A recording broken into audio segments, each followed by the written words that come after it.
iDesign tehnologija je jedna od novih tehnologija i koja zapravo skida dioptriju na jedan poseban način. Dakle, nije riječ o banalnom skidanju nekakve dioptrije, primjerice -3 dioptrije.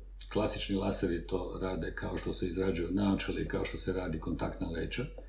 Dakle, napravi se udubina na površini rožnice od nekih 3 dioptrije. Ova tehnologija je vezana za puno preciznije mjerenje, gdje se mjere nekih 1250 točaka na oku i svaka se operira za sebe.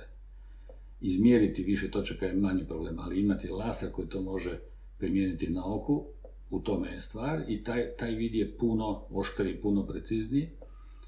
Problemi sa noćnim vidom, sumrakom, nijansama, boja i slično su daleko manji.